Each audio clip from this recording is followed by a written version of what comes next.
Happy Monday. Welcome, Paco. Hello. Great having you Thank you here. very much. We've already had good conversation just Yeah, in I the felt like lead up to the we show, could, so yeah, we kind of blew the podcast already because we Yeah, the last 15 minutes have been yeah. insanely awesome. look, But let's keep it going. yeah. Oh, thank you. I'm grateful to be here. So good to talk with y'all. It's good to talk to you too, Paco. Yeah, it seems like we regularly chat, and every time we seem to chat, Yeah. it's on podcasts. But I enjoy it so much, we figured to do it again. For people who don't know who you are, do you want to quickly introduce yourself? Hi, my name's Paco. This whole point of like machine learning and neural networks and artificial intelligence and all that.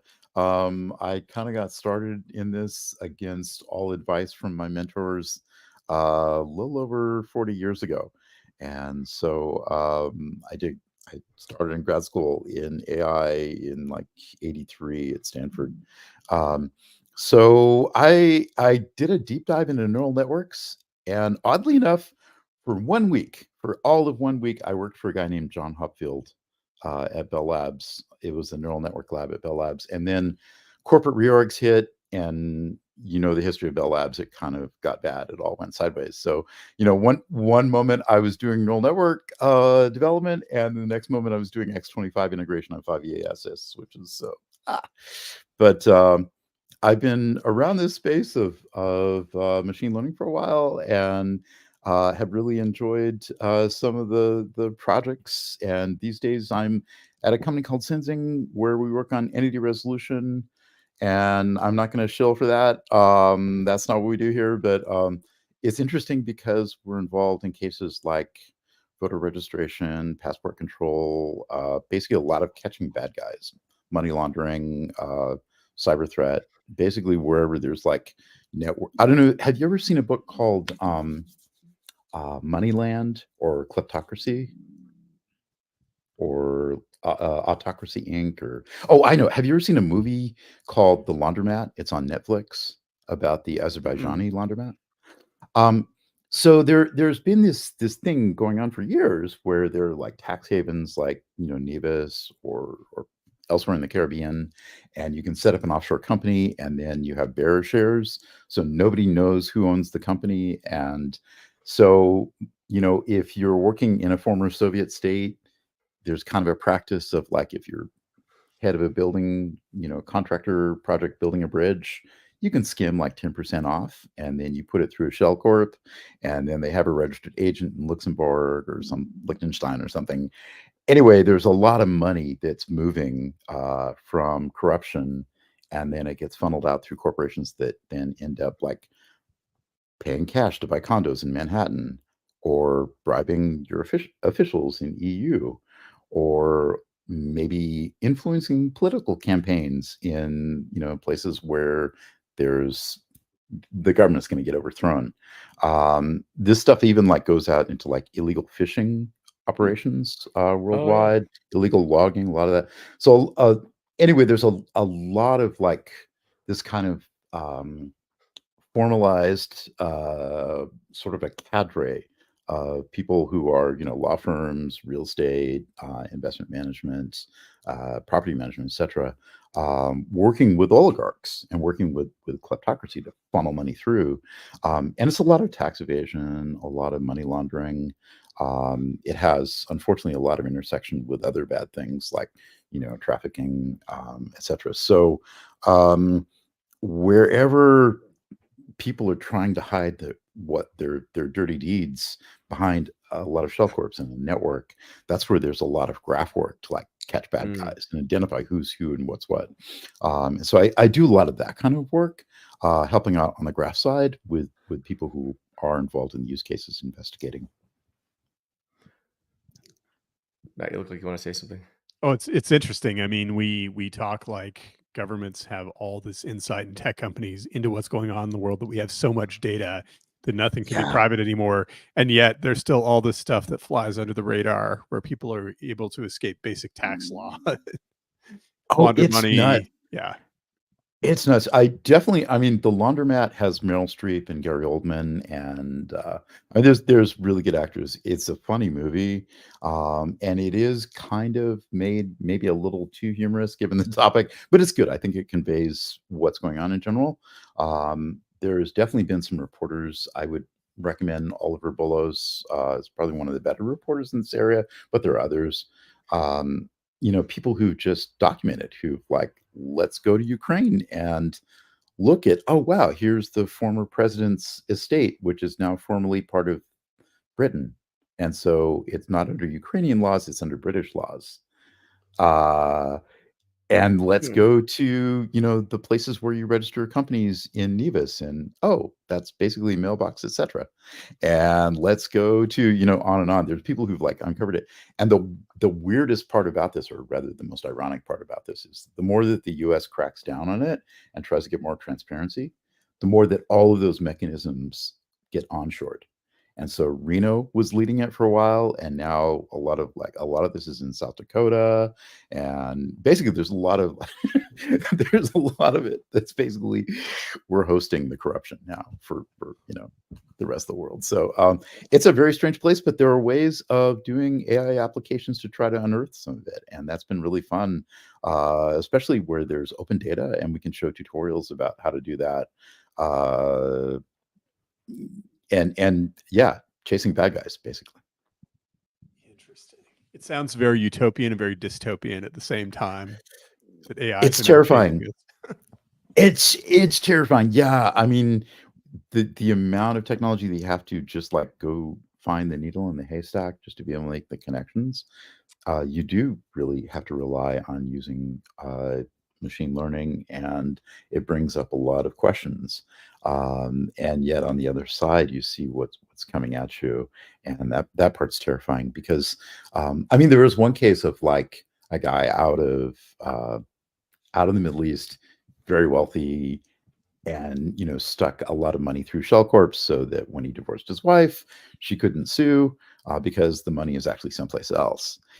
And then to take it even further, he like dropped, I think, 10 million on some island nation for allegedly a cancer research center.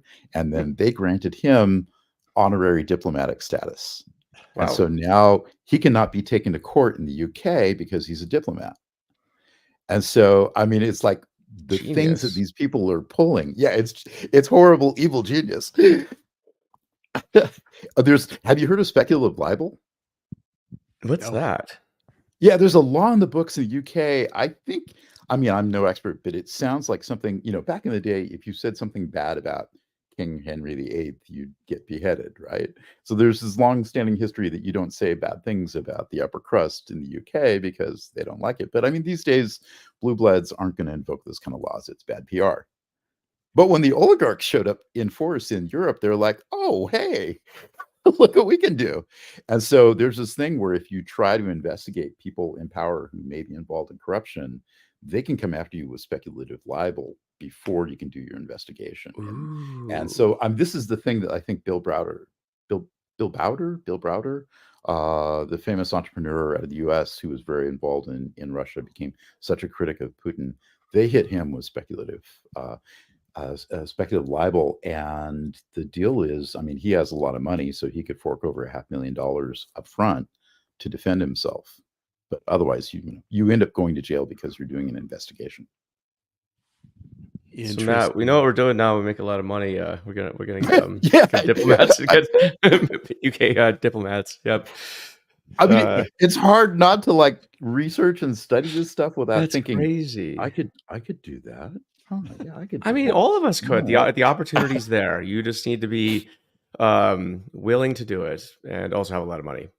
So, yeah, exactly. Yeah, have a lot of money. Yeah, an island nation. Okay. What stops these? Go ahead.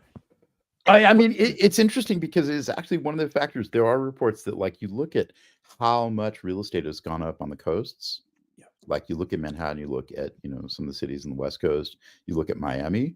And one of the factors is that there's been a lot of people coming in, paying cash, They are anonymous shell corps. They are funneling money. And the deal is, if like you're an oligarch and you do that, but then your other friends do it too, you're driving up the valuations wherever you're buying. So you might be, losing 10%.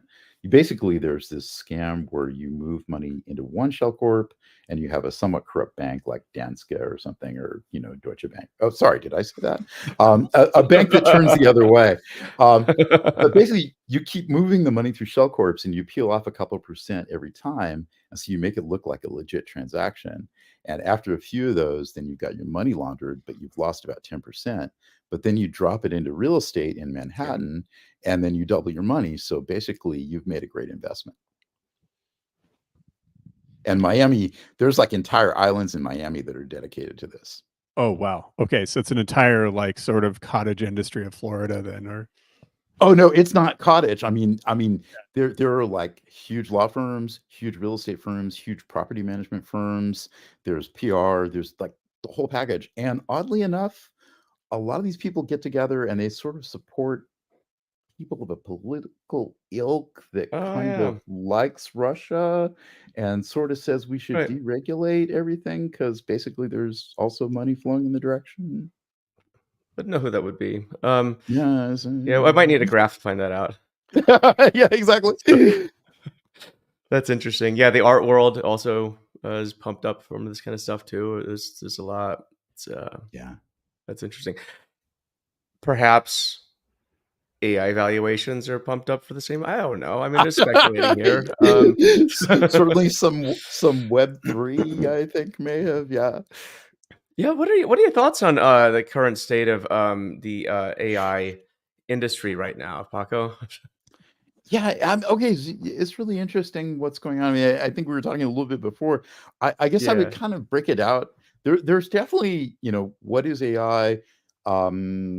There are people who will say that AI equals whatever OpenAI and Anthropic are doing, and then along with that, you look at what's going on with Microsoft and Google, Amazon, Meta, all the big tech majors, right, have some stake in something. And so there's sort of that, but I don't know. I'm very cynical. I mean, I think there's been excellent engineering out of OpenAI and Anthropic, but I think there's also narratives coming out of leaders that talk about, I don't know, just craziness, super intelligences, and the fact that if you keep scaling and you keep scaling and you keep scaling, that eventually all problems will be overcome. I mean, literally, there are execs out of those two companies saying this stuff. And I don't believe it. And I think that I think it's been great work. We were talking before the show. There's a set of papers and articles that have come from. I was pointing to one from Gail Verico and Sasha Luciani and Meredith Woody. Sasha Luciani from Hugging Face. Gail, of course, was on Scikit-learn. He's now at Probable, commercializing some of that, but he's done so much work in the Python community for machine learning, scientific computing, etc. And then Sasha is at Hugging Face in their AI ethics part, and Meredith Whitaker leads Signal. So that paper I think is great because it really does explore. There's this narrative coming from like early days of AlexNet and work on computer vision, saying that, gosh, if we could just scale up with more data, we could have much better output from these models, better performance. And then there was the Chinchilla. There was other subsequent work that said, yeah, gosh, if we just keep scaling. And so there have been scaling laws, and the scaling laws for what they're looking at really do hold up, but that's not all of the picture. And I thought that paper, I will include it, I guess, in the show notes. I put it in the comments here in LinkedIn. Great paper. Yeah, the paper's called Hype, Sustainability, and the Price of Bigger is Better Paradigm in AI. And they really break it down. And I mean, these are people who do know what they're talking about. And I love, especially like I work more in NLP. And what they were showing about NLP was, yeah, actually, in a lot of cases, you're doing something, say, like you're using Gliner for named entity recognition. It's kind of state of the art for zero shot. And really, you get better performance using a bidirectional transformer than you do trying to use an LLM to do that. So realistically, there are diminishing returns. I mean, scaling laws hold for what they're talking about, but overall, when you look at applications, you get diminishing returns, as one would expect in engineering. But if you think that, for the people who think that AI equals OpenAI and Anthropic and some tech corps investing in them, yeah, they're going in a different narrative, and they're not being constrained to the idea of engineering trade-offs or diminishing returns or anything else that we happen to know out of economics. So I think that area is kind of divorced from reality. I think that there are a lot of really excellent applications. I think that looking at like what Anima and Ankumar has been doing out of Caltech, using deep learning. There's something called neural operators where, like for instance, they took on climate models. I mean, if you're in Florida and you're in the path of a hurricane, you kind of want an updated model for where the hurricane is projected to hit, where the surge is going to be, where do you deploy people to like evacuate residents or like bring in emergency support. Those models are really important, and they take a long time to crunch. Enormous supercomputing. And Anima Nankumar and her team at Caltech, they went in with deep learning, which deep learning can work as a kind of complex function approximation. That's really what it is. And so it's a way of like, inputs in and some complex function outputs out. And so deep learning does this, and you can use it to solve physics problems. And the learning's there. There's a great TED talk that she did about it. But basically, they were able to take climate models for predicting the path of a hurricane and speed them up by 40,000x, and also make them more accurate and less costly. And so you see this kind of link between how can we apply AI in the physical world. Those are fantastic applications. It has a lot to do with like global warming models and other climate model applications as well. And I think we'll see a lot more, because I mean, it was even used to like, redesign robotics and medical equipment, just because you have to understand the material science of the world to really go in and build things. So I'm super ecstatic about the possibilities of using AI for real things like that. It's just that the moment that somebody starts using a pronoun with the phrase AI, it's the discussion has gone off the rails. And like anything about AGI, anything about superintelligence, that they're misquoting from Werner Vinge's paper at NASA back in 1993, and that's it. So that's kind of my TLDR, what's happening in the field. What do you think about the finances for the LLM driven companies? I mean, the numbers I've heard are it's something between 30 and 70 cents per chat GPT query, depending on which source you listen to and how you're amortizing the GPUs and such. Yeah, exactly. So there's a lot of underwriting. I think there's a lot of carbon going up in the atmosphere, or they're building nukes for it or something. That part is crazy. Yeah. This is terrifying. Yeah, that's interesting. I mean, I saw the news today, Perplexity. I have a friend who's a co-founder. One of my colleagues from early days of Databricks is a co-founder for Perplexity, and I think that they're doing a $500 million raise. I just saw on LinkedIn, and they're going for an $8 billion, 15x, an $8 billion valuation. And then I went to dinner at U.com. We went out to their ranch out in Woodside, had the AI Alliance dinner last month. And they've done recently $150 million raise at U.com. I like what they're doing. I actually think they're on a pretty good track. But it's interesting because I see U.com and also a Llama Index. An interesting thing out of the AI conference in San Francisco last month. They Richard Socher is U.com. They're talking more and more about, well, we were doing RAG and we're looking at agents.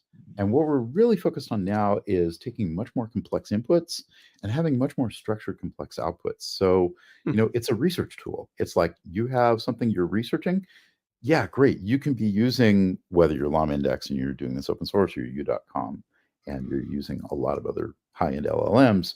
you're basically researching a topic and building up a précis, and like the outputs will include diagrams and like outlines with citations and what you would want out of a research assistant, um, as opposed to we're going to create a super intelligence that just gives you the answer. So I Yeah. thought that was a pretty cool kind of, we're going to pivot just slightly over here instead and be a little more sane. What are the insane parts that you're seeing? Well, the insane parts are basically, I mean, we were having the discussion, and help me out here. I think it was before we turned on the live switch, but Yeah. we're talking about Vernovich. So the most insane part of all this, I think, is okay. So the backstory is in 1992, NASA went to a science fiction author, Vernovich. He wrote True Names, which was like one of the main inspirations for the whole cyberpunk science fiction literature genre. Like Neuromancer definitely, or I mean, inherited a lot from True Names. Vernovich was also a math professor at San Diego State, I think. Yeah. And there, basically, NASA went to him and said, "Hey, look, we saw this movie Terminator, and we're kind of, we should like prepare just in case there's any way this could happen. Can you write a paper describing 5 scenarios to move toward, Skynet becoming a reality and provide scientific citations?" And so Werner, we'll link in the notes, but Werner wrote this NASA report, and it's entitled, let me take it up, "The Coming Technological Singularity: How to Survive in the Post-Human Era." And it outlines 5 scenarios, and then it scores all of them, based on circa 1993. It scores all of them, like, how likely would this be? And some of them are things that people tried and led to like the AI winter, like probably not a good idea. And there's one that's actually pretty good. We can talk about that, which I think is actually a pretty good definition for what's going on now. But there's one that said, well, magically there will be AI superintelligences, and select individuals will like do a Vulcan mind meld with them and become god Right. kings. And certain libertarian leading right-wing-ish billionaires in Silicon Valley heard that and said, "Oh, you're talking about me. I'm the God King. Let's do this as soon as possible." And that's where Kurzweil like went off the deep end with Singularity, basically borrowing from Yeah. that This paper. is, I think, from '99. This book Yeah, here. and it's Um, literally like copying the out of the 5 items, the one that was marked as like least likely. Don't believe this garbage. well, the funny thing with Kurzweil is it was a curve fitting exercise too, right? So it's like based upon advances in X being whatever you want it to be, not the Twitter thing. You basically curve fit and extrapolate. Okay, so by like 2027, I think is the year, or whatever, 2030, pick a number. Yeah. At this intersection of this exponential curve, we will have hit AGI, I right? mean, Or whatever you want to call it, Terminator, mind meld, Vulcan bullshit. So, um, it's a strange culture. I've given a couple guest lectures at Singularity University, and like hung out and talked to grad students about their projects and talked with other people about their perspectives. It's weird. It was very strange. Um, yeah, I mean, I I have struggled with any definitions I've seen of AGI, and I'll give credit. I mean, I really respect Peter Norvig, out of Google. I thought that Peter Norvig's talk at AI conference this year was really interesting. It basically said, look, he had been going down the route of we're going to purpose build things and it'll be a big brain. And he was like, you know what? We screwed up. That was the wrong way to mm, go. And actually, what Jan LeCun was doing made a lot more sense, and that's bearing out. But the year before, Peter Norvig had been giving a keynote about, here are the steps toward AGI. Here's how we can make it tangible. And he actually gave a really fantastic talk, and it had a lot of engineering background, but he was using this term AGI. This year, he's kind of backing off of it, and he's poking holes in it. And he's saying, uh, here's some tests, and these are basic things in cognition that like LLMs just go sideways on. So I thought that Peter Norvig's recent sort of exercises in like how to confuse an LLM, I thought that was brilliant, and I think that it's starting to deconstruct this whole mythos that there's really no definition for general intelligence, artificial or natural or imagined or whatever. There's no general intelligence. We would have to invent that first, and then we're going to have to somehow automate it. And I guess that gets back to my main point is that word automation. I think that's the problem. Like, I've been in this field for a while, and I can really only point to a handful of examples of something that I would say are actually automated. And I'm curious. I'm trying to learn. I'm trying to like find out from other people. But like, okay, let's say autopilots in aircraft. That's a good example of automation. Anti-lock braking systems in cars. That's another good example. Automatic transmissions, like Mercedes-Benz. You have to be a factory trained racing driver to outperform the automatic transmission in like a E300. So I think that there's a few examples of automation, but these are all projects that were extremely expensive and have had so much engineering pumped into them over decades and so much oversight and testing. And I mean, when you look at what's gone into aircraft autopilots, you cannot compare somebody's LLM startup with that. I mean, they're not capitalized. There's no oversight. There's like, National Transportation Safety Board is not like breathing down their necks.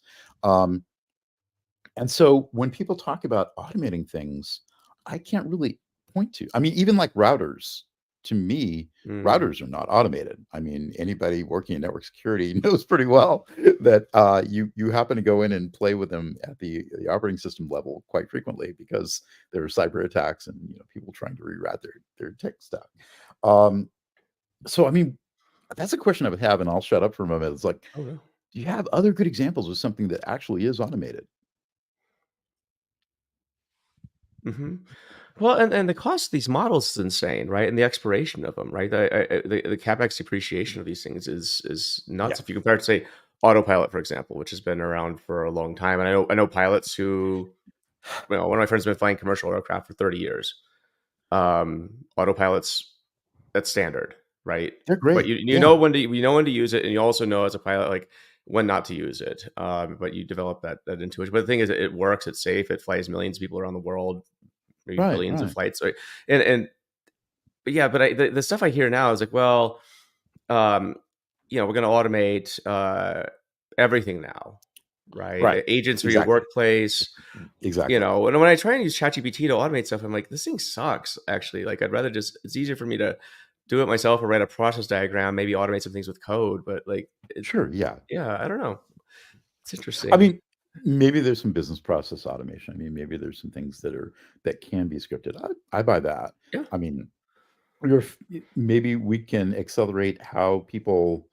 Actually, I was listening to a talk yesterday.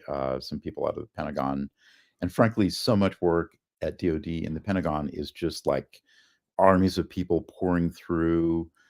Let's compare the legislation that was sent to Capitol Hill versus what came back and make sure that this new project that we have is not illegal suddenly because somebody changed a word in whatever it is that Congress voted on. I mean, they basically, there's an enormous amount of work that's just going through like legal documentation at the Pentagon. And it's like, how much of that could be automated? Actually, probably not all, but probably a lot of work could be automated in that sense. And it's not really automated, it's more like augmented, right? I mean, like we can have LLMs pour through because reading one bill from Congress is insane and requires superhuman ability. I don't think humans do that even. They exactly, yes. I mean, there's stuff like that we could actually use. Oddly enough, a good example is are good for that. Well, a friend of mine, Vijay Yadav, he's the head of data science over at Merck. So he did a podcast with me. I think it dropped last week, but he talked about a perfect use case for it. Where at Merck they have a ton of manufacturing documents. Nobody reads, I'm sure, or they just generate them because they have to. Very similar to these bills, but they have an LLM now that allows people to go through millions of documents, summarize them, find the documents they're looking for. Like perfect use case, something that doesn't scale to what humans could do, and also the other technology probably wouldn't have been appropriate for it, right? At that scale, just searching for whatever you want, but it's a big hit right now, right? That's a perfect use case for this. Yeah, there's a conference called K First World out of Stanford, and it's a lot of like heavy industry manufacturing, especially out of East Asia. And it was interesting because a year ago, all the AI leads from like Hitachi and Petronas and others came in and they were talking about, yeah, we're using knowledge graphs and we are starting to work with smaller models, probably more than really LLMs. But this year they all came in and there's a collaborative project called Semikong.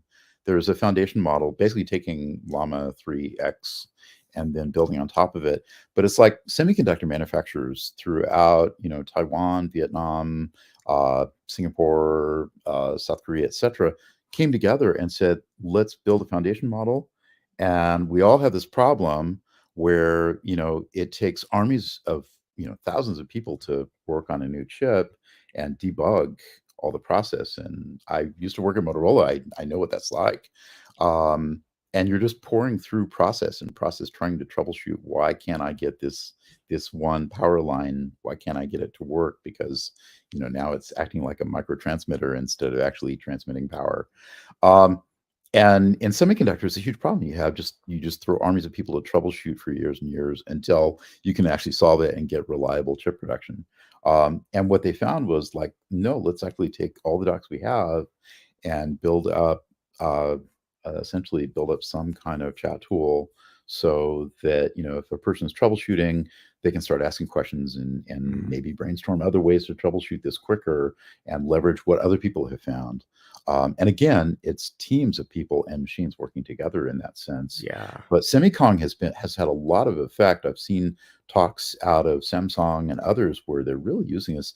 And it's especially cool because in these industries, there's a lot of younger people who don't have the experience. And, hardware manufacturing is notorious for being this place where you really can't get any responsibility in hardware design until you've been through like 5 failed projects in the past. And each project takes about 5 to 7 years. So you do the math and you realize that you're probably about 50 before you could actually even be a team lead. But in Southeast Asia, I mean, what they're finding is, we're bringing up younger teams and getting people up to speed using these kind of AI applications. I heard that also in steel mills in the U.S. There's a friend at RHI Magnesita out of Pittsburgh. Same problem. Like, my friend, I'll shout out to Sebastian Kukla because I talked with him a year ago. They hadn't even started. And I talked with them this year and they already had an application deployed in production for 7 months. So you do the math, it's like they took 5 months to get up and running. And they're in the steel industry. They had no AI background. But literally, they bring in people who are fresh out and they're new hires and they're working customer support. They're building invoices. And in steel, understanding tariffs and like how to route stuff and what taxes have to be paid. If you don't get the invoice right, you get slammed with fines. And so how can you bring up people up to speed quickly to do their job and have tools? Because otherwise they'd have to read a mountain of documents and that will take months and they won't do anything. And so I was impressed that U.S. steelmaking could pick up on this similarly as like Samsung is doing, in Korea or Vietnam or whatever. But how do you, I mean, if this is these are industries that are highly regulated where things have to be correct, how do you deal with the accuracy and hallucination problem? That to me is like the, $100 million question here, because we've seen examples of lawyers getting slammed for like submitting documents, briefs generated by AI that were incorrect. And so how do you avoid the same thing if you're manufacturing steel and everything about this invoice has to be exactly correct? Or in your case, like money laundering, how do you do this? Yeah, exactly. I mean, that's kind of a beat that I've been on lately. I'm not here to promote the company per se, but I'll promote the open source and the techniques. So a lot of what I've been talking about is when you look at how, okay, we've got models that can do things, but maybe we can fix some kind of business process or provide some sort of assistant. That's great, but they hallucinate. Because language models are basically like syntax engines. They're kind of built to hallucinate. But we can use RAG. We can basically leverage a lot of technology and techniques that came out of recommender systems. And I mean, that's vector databases basically are for recommender systems originally. We can take we can basically lift and shift from what people were doing in Rexis, bring that into AI applications by grounding with known facts. So you ask a question about how do I ship iron ore from, I don't know, some country in the Baltics out to some manufacturing plant in South America. You ask a question like that, and rather than just having an LLM come up with an answer because it's been trained on Wikipedia, instead of just taking something off the shelf, instead you can ground them by saying, well, let's look through all the text chunks of the millions of documents that we've ingested from the steel mill industry. Here's all the papers, here's shipping invoices, here's patent applications, blah, blah, blah. But we've got all that documentation. Let's chunk it, run it through embedding models, and now we've got it in a vector database.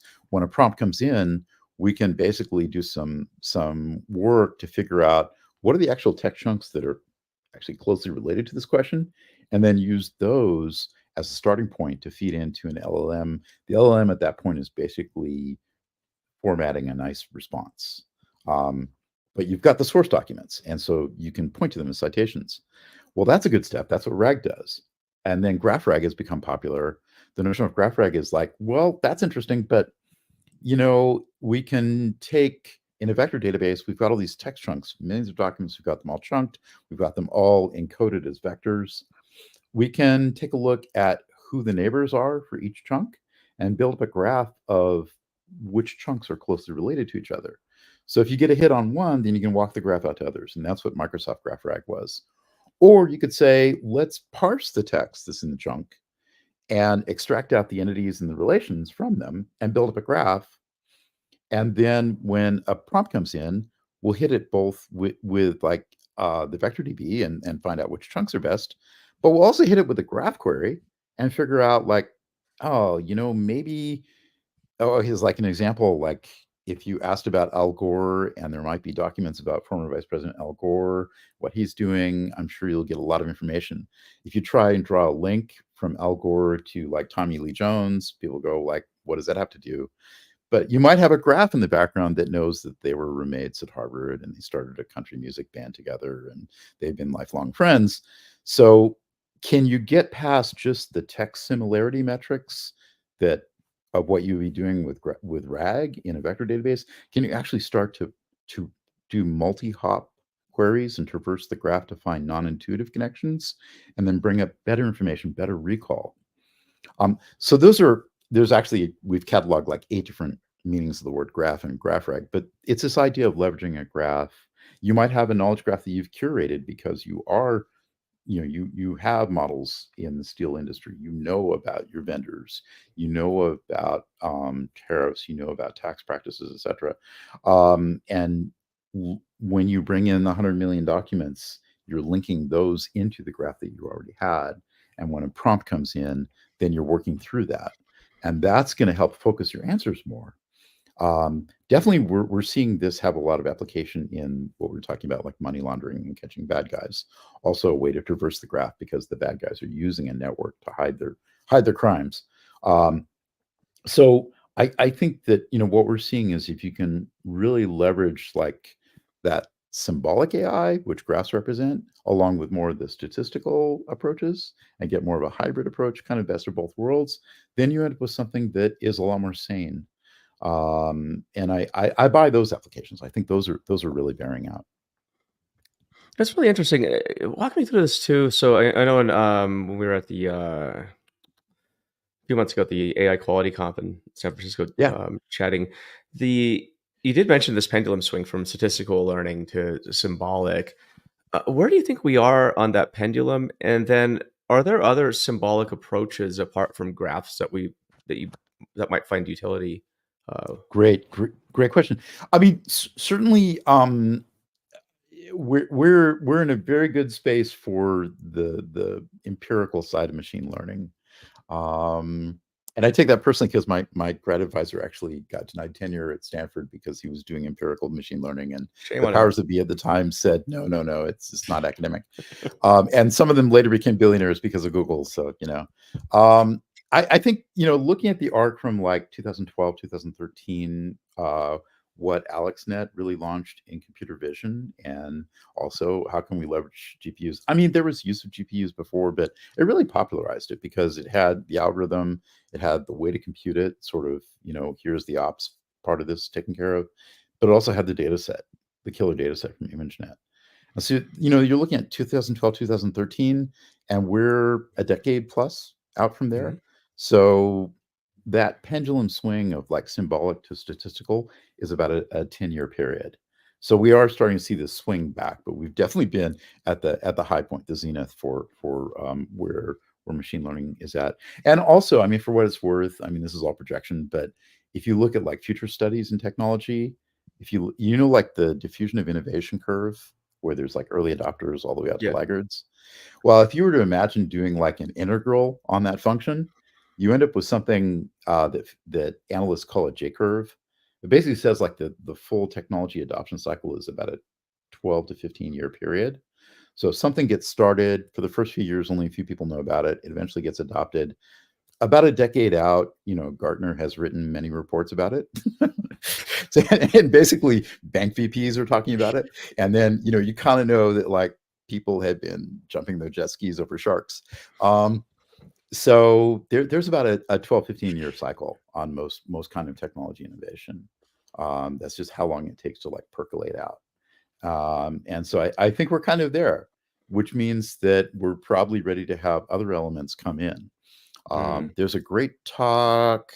I probably ranted about it before in LinkedIn, but there's a great talk by Frank van Harmelen that's entitled Computers That Both Learn and Reason, talking about ways currently and also projected where you see this kind of hybrid of using symbolic plus the statistical side. And RAG, of course, and GraphRag especially is like, one of the canonical examples right now for where we see these two areas blend and the symbolic sides coming back in more. But there are others looking ahead, like there's one thing out of UCLA is something called semantic loss functions, where we use a graph to describe a domain. And like, we can understand within that domain context. I mean, think about like data products and data mesh. Let's do a domain mapping for your company. You've got some things going on in procurement, some things going on in legal and blah, blah, blah, all these different domains, and they have their own definitions, but we can build a graph for each one and kind of get some sanity, some coherence within those domains. And then we can find ways to have them interoperate and talk to each other. And those interfaces are really important for concepts like data mesh, just in general, having the different parts of your enterprise company work together. If we start to have graphs that are representing those, that's great, because now we can have a lot more information about the governance of your data and how it should be used and applied. But what if, when you're training a deep learning model, machine learning models generally have two components we talk about, where there's a loss function and a regularization term, and that's how they generalize. That's how they learn based on data and training sets. So the loss function part, where you're generalizing, if that could be guided instead of just by gradient descent, we're trying to get toward here's your examples. Instead, what if it was being informed by a graph, by more the symbolic kinds of inference, weighing in on how we're going to be training at each step on the statistical side? Then you can get a really deeper integration of bringing in a lot of domain expertise from your use cases across the different teams that are collaborating to actually inform the models, not just trained on like, here's a vector of data. You actually have something backing it that has depth. So semantic loss functions, I think, are really interesting. That's coming out of Guy Vandenbroek's lab at Star AI lab at UCLA, and other things like that. I could point to some at Purdue that are going down some interesting routes that way. So I think the symbolic side is coming back, and I think that the word inference is very large. If you want to catalog areas of reasoning, we could come up with a list of several dozen. Deduction is probably top of mind for a lot of people, Sherlock Holmes, but human minds don't actually use deduction very often. Generally speaking, human minds are using narrative or using ad hoc justification. basically making decisions on gut feel and then justifying it afterwards. And so a lot of cognitive studies point out that people, when they think, actually don't use like a Aristotelian logical step-by-step. So I think that if we're going to talk about how does artificial intelligence work, how do machines arrive at complex decisions or support decision systems, which people are doing, which I think is more likely, then we have to say, okay, what kind of inferences are being used? Are you doing, something that's like monotonic reasoning? Are you doing something that's like narrative, like, Bakhtin, Mikhail Bakhtin kind of things? Are you doing something that's based off of, modus ponens, and we're going to do some rule chaining? You have to start understanding how it is that decisions really get made, and the one group of people that really gets that is the judiciary. I mean, when you talk to judges about how they arrive at decisions, how do they say, well, no, we can't allow this law to stand? They have really complex, uh, they understand inference. They understand, okay, and here's how we link it back to supporting evidence. And I think that's really how we have to go with symbolic AI, is looking more at judiciary and mechanisms there that are more formal, as opposed to just saying, let's throw in an LLM and live with what we get. Okay, here's a question. How do we improve AI as a tool that reasons somewhat human-like to aid humans with human problems without just encoding all of our existing biases and logical fallacies that we're all subject to, quite frankly? It's a good question. Yeah, no, absolutely. Myself certainly at the top of that list of fallacies and biases. Yeah, for sure. Me too. There's an interesting thing in like the so I mean, my spouse works in mental health, and there's an interesting thing in like therapy communities of something called IFS, internal family system, and it's this way of like codifying and leveraging sort of, you could think of like multiple personality disorder, but let's use it. And it's this idea that people in their own heads have a lot of different voices. Like there's the 5-year-old you who got beat up by some bully kids, I don't know, because they didn't like your shirt, and you're still like trying to live that down, and like you just made a decision in your scrum meeting because you were thinking about that. I mean, I hate to say it, but people actually act that way. I know I do. And there's probably hundreds of those little fragments inside your head that are probably stuck in time somewhere and taking cognitive actions based on old learnings that might be really poignant. And that's good for humans to do, but it can also get humans in a lot of trouble. And I think we have to start understanding that human cognition is something that is much more faceted or balkanized, or really not as complete and beautiful and monolithic as some people might want it to be. Which is to say that there's not going to be one LLM to rule them all, that you're not going to just train this one thing to be super intelligent.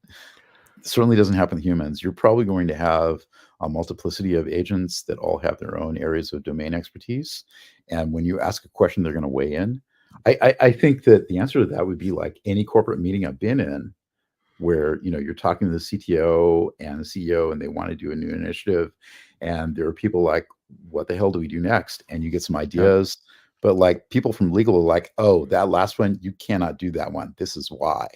And then the second item, it's like procurement comes in and says, you realize that we're going to get hit with fines for this one. And so, I mean, any corporate meeting that I've ever been in where they're making some big move, some weird flex that they're going to do, they have to bring in a lot of different voices. And I think that we'll see that also with like multi-agent systems where they all have their domain expertise. The person that I really like who's been talking a lot along these lines is Tom Smoker from WhyHow. I think he's got some really cool talks along these lines. That's interesting too, because I mean, there's a lot of neuroscience research, I mean, going back decades really, about the way the human brain works. And we know that it's not just that we generate a voice or say things, there are also executive functions that keep us from saying a lot of things. And so one wonders if that's not also part of the answer, that there are sort of these multiple agents, one that says things, another says, you can't say those really terrible things that you're saying right now. Yeah, I look back at like key decisions I've made as an engineering director in previous roles, and like what was really guiding me in something that was important and actually had bearing on somebody else's career or whatnot, or something the company had to do that was real critical. Like, I don't know if I won't name names, but I was at one company where, like, they had left their fraud model untouched for 3 years, and they lived entirely off of e-commerce. And Visa sent a letter in October that said, you have 1 month to clean up your act or we're shutting you down. And all the Oh, revenue came in during December. And so we were basically looking down the barrel of a gun. And we went back and we found out that, like, they had hired somebody to build an anti-fraud model like 3 years ago, and then just left it. And the engineers, whenever they put in a new feature, they of course would set all the variables to 0. So, like, every every different feature going to the model was being imputed at 0, which, people doing credit card fraud, they could figure that out in a heartbeat. And so for 3 interesting. years, this thing had become a fraud magnet. And so I guess what I'm saying is, I'm probably losing my thread here a little bit, but I mean, I think that, what I've seen is that you really have to understand a lot more about decision support and where decisions are being modeled. How is it that groups of people take action?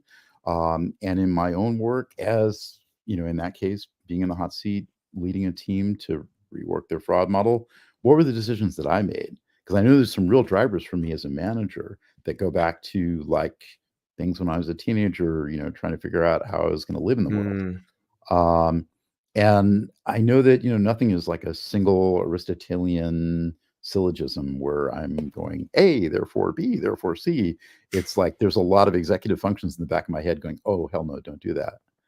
And I'm grateful because, I mean, in my career, there have been times when, I knew an engineer was good, but, like, their manager was putting him in the wrong role. And, like, I can think of, again, not naming names, but there was a point in 2008 where I got handed a guy who was, like, one of the really excellent engineers of the company. The CEO had peeled him out of the teams and made him work on projects. And the guy was a finisher, not a starter. And, mm, like, engineering managers talk about people being starters or finishers. This guy was a finisher. I mean, he could, like, look at multiple screens and troubleshoot them and get them running. But you give him a blank page and you give him a vague statement of something to build.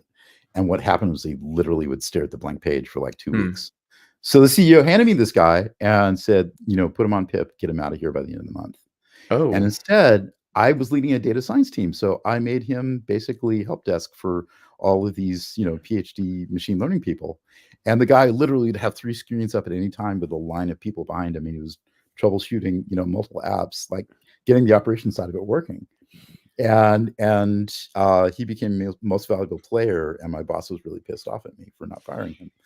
He's now CTO for a multi-billion-dollar company. I won't name which one, wow. but you might have heard of some of the open source projects that came out of data engineering at Facebook. I've made decisions like that because I had voices in my head based on previous learnings telling me, I have a spidey sense. Don't do this. Hmm. Um, and I think everybody has. I mean, I think everybody's in a decision support or in some kind of decision role has to build on past experiences, and they do have those multiple inputs, and a lot of them are relatively negative. And they have to be, because, I mean, feedback systems have to have negative feedback or they fall over. And I think that we can't go down the route of having some magical tool that will ask a question, it will give us a magical answer, and everything will be rosy. I think we Right. have to look at this, like, plurality and understanding how the decisions get made. Because frankly, if you're in corporate, you're working with big decisions. Nobody gets to make a decision alone. I mean, there's always oversight. There's always board of directors. There's always executive review committees. There's always audits. There are no there. It's a myth that anybody's going to ask a question and get an answer, because there's going to be 20 other people weighing in on it. Oh yeah, I mean, even that's why even Warren Buffett and Charlie Munger, I think that the biggest thing that they studied wasn't investing; it was decision making. Yeah, Right? yeah, Munger is a huge fan of decision making and how that all works, or is more to the point, doesn't work. 'Cause if you understand that process, uh, you actually understand how to invest at that point. So, that gets back to the little weird flex that I mentioned about judiciary. I mean, Mhm. how do judges think? How do they make decisions? There's a lot of use of counterfactuals and like looking at causality. I mean, Right. really, that part gets hard. One thing I did see out of a conference last month was work out of USC, out of the optimization lab at USC, Urbanshi Misra's team, but they were doing causal graphs. And they were using causal graphs with reinforcement learning to optimize them, and then using those as a means of understanding systems of multiple agents. So causal graphs are really interesting because you may have seen like Bayesian networks. How do you make decisions based off of evidence and like understand the supporting evidence?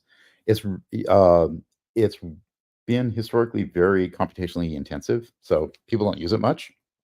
But we're seeing some breakthroughs of applying what we've done for deep learning, what we've done for AI chips, building up infrastructure. How can that be reapplied for building causal graphs out of your data and then optimizing them off of, by the way, reinforcement learning is a way of building up policies and tearing policies apart and rebuilding them. So can we use that to come up with systems of counterfactuals, systems of understanding what are intervention? Oh God, what's the term out of causality? Is it interventions, treatments? Blah. I'm going to bolo on this. I don't have the right lingo for causality, but I think it's really super interesting that we could take plans and policy and complex decisions that are sort of on paper and start to use some of these machine learning tools to poke holes in them or suggest ways that they could be made more robust. And I think that this area of where like causality, causal graphs is intersecting with reinforcement learning to Mhm. help us in decision systems, I think that gets back to having really good tools to augment like what you're talking about with Warren Buffett. I think that's a path forward. Yeah.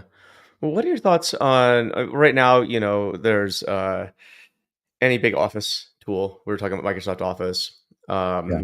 Workspace, whatever, Zoom. They all have basically they're sucking in all your information and into an LLM. Like, what are your thoughts on these machines taking entire conversations that happen in the corporate environments, whether they're talking about chats, video transcriptions, et cetera, and do you think that's a Yeah. useful data set, or do you think there's some implications with that? Definitely implications. I mean, I think that's a disaster waiting to happen. I don't know how this can work. I mean, Microsoft's a really interesting company, but then I think of certain words whenever I think of Microsoft. I think of Teams and SharePoint and Azure and PowerPoint and Outlook, and I'm like, which one of these actually functions in an automated way without becoming a disaster? And my answer is zero, actually. Yeah. So I don't know. I mean, I love using GitHub. I use LinkedIn a lot. Those are Microsoft properties, but they kind of bought them and left them on their own. Yeah. Um, and so if Microsoft is doing something organically, are they going to do to the whole AI picture what they did to SharePoint? If so, wow, let me know how that works out. Ouch. Or Skype. Oh my God. Oh yeah, Skype. And also, I read some articles over the weekend saying that the relationship between OpenAI and Microsoft has gotten kind of tense because of different visions. And so I'm just holding my popcorn, watching this go down. Oh, it's I funny. mean, I think Joe, you and I were talking about this before. I have a very cynical view. I think that OpenAI investment by Microsoft was very deliberate, and it was a bold move for investor relations, because basically, whenever Sam Altman gets up on his soapbox and says something crazy like, I don't know, ancient alien astronauts or whatever he's talking about today, um, the executives at Alphabet lose their minds and they react by doing really dumb things. And then Wall Street looks at it and goes, well, clearly Google is not a leader in AI, but Microsoft certainly is. Which is like anybody on the inside knows that Google was so much further ahead than Microsoft. But I mean, they Wall invented Street, all this stuff, and then people left and started other companies, right? yeah. And Wall Street is just like, there's going to be one winner in every vertical. And clearly Microsoft is the adult in the room. And like, have you used SharePoint? That's funny. On a side note, too, it's interesting. I was talking to somebody who was higher up at Google, so in the kind of late 2020s, but I guess they actually had an internal LLM that they were using. They just never commercialized it. So I mean, I think up until It- recently, this is a tool that employees have been using for years, talking Yeah, to yeah. people, and they just would not release it publicly, exactly like you're saying, Joe. Yeah, because I think it was kind of wasn't ready for prime time. I think it was the impression I got, but I don't know. I don't work there, so I don't know. But Yeah, I had some friends out of Spain. The company called Aguila, Danilo Suero and company, oh yeah, launched in 2017 to commercialize in the LLM space, and it's now, we were acquired by Hugging Face.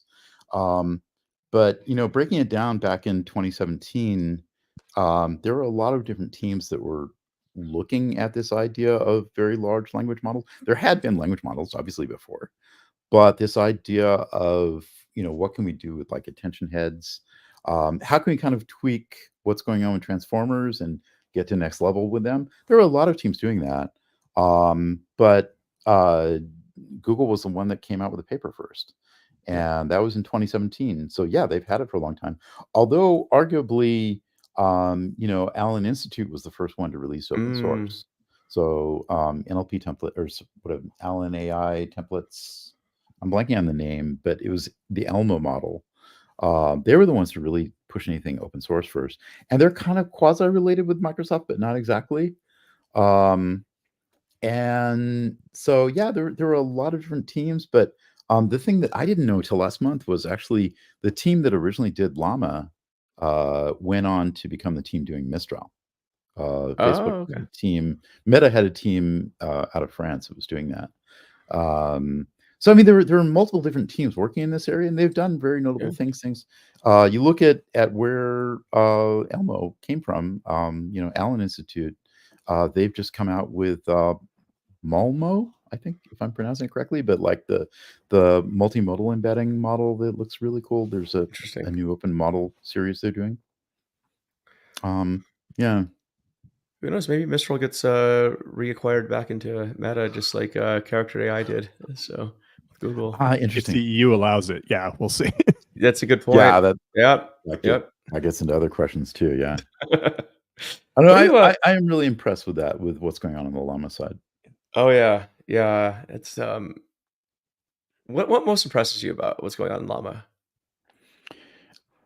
I think that, I mean, the biggest thing is just that Jan LeCun was able to get in front of executives and like start, pushing models, making models relatively open. They're not entirely open source, but they have benefited so many other teams.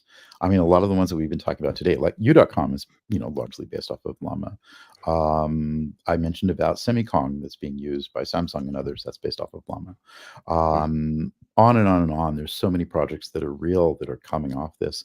I wish that there were more open source, and I wish that there were multiple different providers, not just one. But what Jan LeCun has pulled off, getting that allowed, I think is really good, and I hope that there's more of that. Well, back to that original paper you were talking about too, and we're happy to go over if you want to. I know you probably Yeah, have to that's great. get That's onto your great. day job, but that original paper you talked about with the hype paper, it did allude to maybe we're over indexing on these large models. Maybe it's worth revisiting smaller models that aren't so expensive to train or deploy or do inference on, right? And so I think that's hopefully more companies take a look at that. I mean, because you actually point out, as the paper points out, the law of diminishing returns on a lot of these things is very real. Especially when talking like classical ML. I know that the one of them was on tabular data and said basically logistic. The old classical models work, the trees work just as well as anything else. So why are we trying to complicate it? So Exactly. Install XGBoost and go. Yeah, I mean, I think they made a really interesting point from an engineering perspective, just kind of like long-term wisdom. There was this real throwaway line in there that said, we're seeing better use of encoding as opposed to decoding. And it's like, if say like you're doing RAG with an LLM, and you do all this work to come up with a short list of the text chunks that give you an answer, and that's all encoding because it's leveraging the embedding models. And then you go this other step that's really expensive to get an LLM to like sequence all of it into a pretty formatted output. If you actually had like the top 10 answers already in a list, I mean, are you good to go? Are you done and done? Well, that's a good question we had when we were talking about in June. Was like, okay, with stuff like graph rag and graph this, graph that. I'm kind of like, well, at what point do you just use a graph and not complicate your life because you already Yeah, have the top answers anyway? It's yeah, like, do you need the exactly. LLM part? I mean, that's how I use things like Perplexity and U.com. Is I look at the references they're citing, and I Yeah. just go back to those usually. I mean, it's nice to get a pretty formatted answer, but yeah, I mean, maybe encoding is more of an engineering first step, and Mm, then decoding.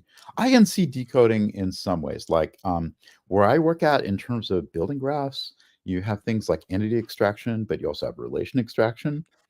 Entity mm, extraction LLMs aren't that great. It's actually we found that like with Gliner, bidirectional transformers work better, better bang for the buck.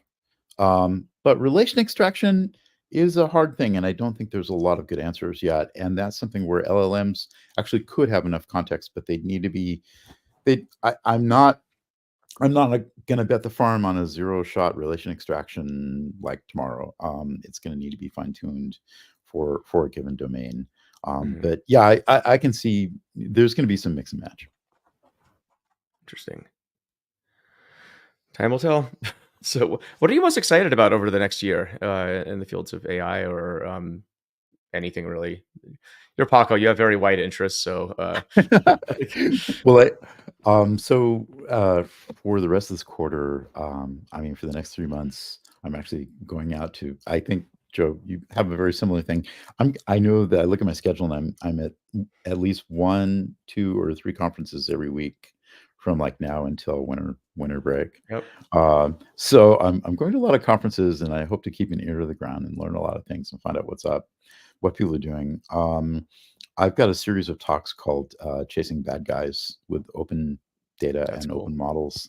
And I just want to try to help evangelize. Like it is some of the work we're doing with entity resolution really feeds into this. But what I'm trying to do is evangelize because there are projects like Friedrich Lindenberg has Follow the Money. So, I mean, if you're interested in like how the world is kind of getting eaten, not by software, but by oligarchs, and you're interested in doing something and you got some skills in data, there are projects you can get involved with, like ICIJ. They're the ones who took the leaks for Panama Papers and Wow. initially did that work.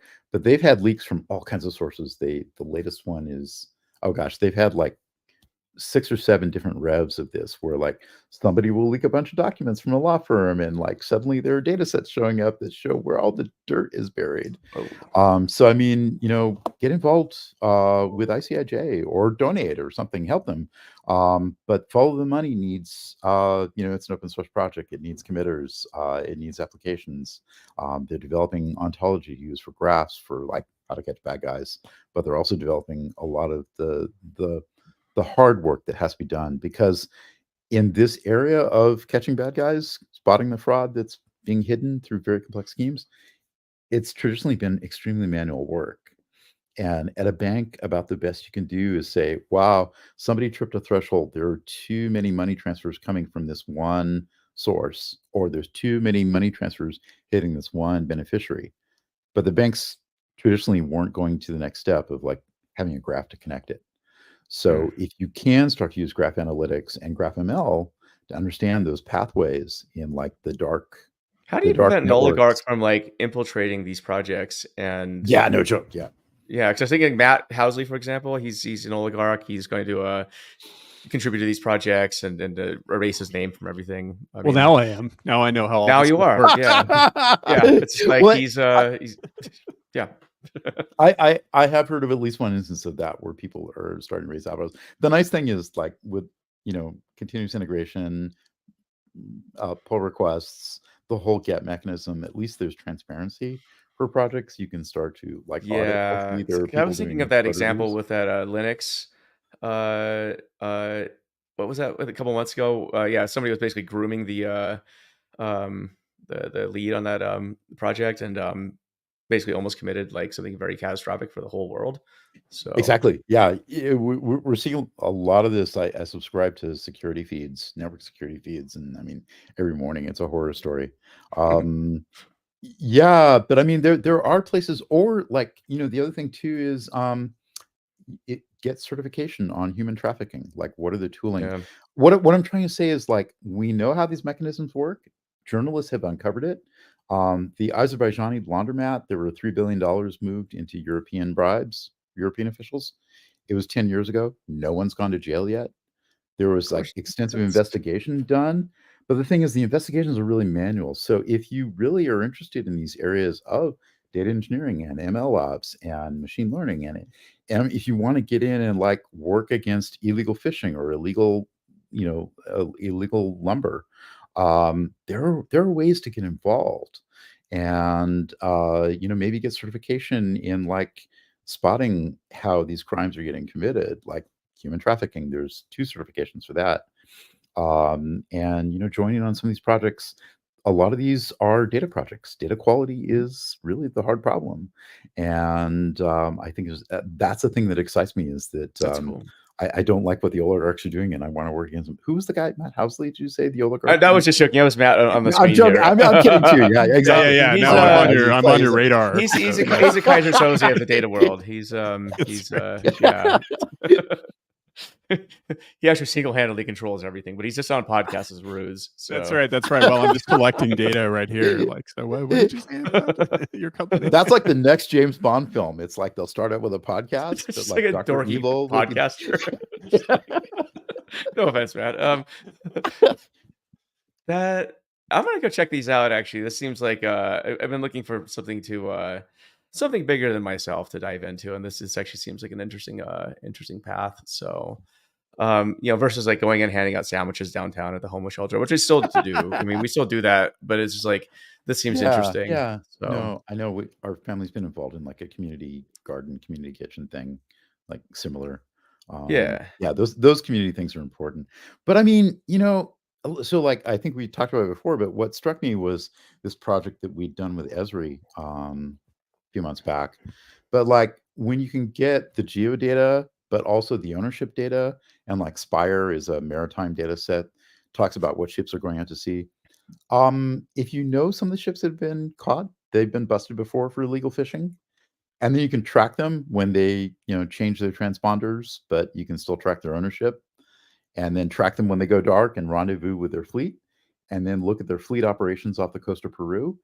You get a very interesting graph pattern, and oddly enough, if you search the graph using that same data, you find similar patterns off the coast of Norway. So I mean, there are like industrial scale illegal fishing that's happening in ways that really we're going to have to use machine learning just to even be able to detect it.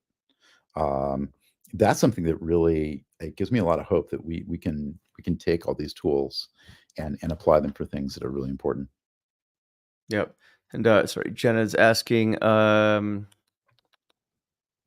Let me see here. Any version of that talk available on the internet? I'm not sure which one. We talked about a lot of talks. Yeah. I think this was at, how long ago was this one? Geez, doesn't Was this say. your maybe 4 minutes ago? standard The talk Paco? you're giving at the conference. That's Yeah, what she's exactly. asking about. Oh yeah. You mean the catching bad guys talk? Exactly. Yeah. So Yeah, awesome. Cool. The first one will be in A Coruña in Spain on Friday. So I'm flying out Nice. tomorrow to Spain, and I love Galicia. Me encanta Galicia mucho. And I'm really looking forward to being there, and we'll give a talk. I'm also going to revisit it. Some of this will be at the Nodes conference, which will be in a couple weeks. And I'll give a lightning talk about it at MLOps World in Austin. Also, I'll see you there. Yeah, cool. I thought so. David Sharbuck's putting it together. A lot of great Yeah. folks. I'm really looking forward to it. That's great. I saw you're going to be there and others, so I'm eager. Let's make it a time. That'd be great. So you can show me out in Austin, since it's your old stomping grounds. So Yeah, I lived for like 20 years, and a friend who leads the Austin Technology Forum, Jay Boisseau, he also owns Remedy. It's a nightclub. So if you like cocktails and hanging out with interesting folks in the data space, they've just renovated, and I hear that we're going to have some offsites there. sounds fun. Let's do that. Well, awesome. Well, thanks, Paco. It's I feel like we just keep talking for hours, but the audience. Well, there's still people watching this. It's crazy. Well, so That's your travel schedule. I have a very similar one this fall. I think I've gone every week somewhere until mid-December. So it's what it is.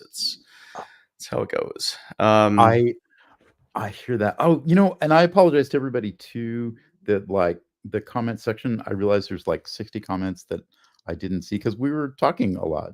It happens. Is there anything else we missed that maybe I can hit? I'm sure there's a bunch of stuff we missed, but I think we covered everything here. There's some questions here, but I think day-to-day Texas. Are you day-to-day Texas?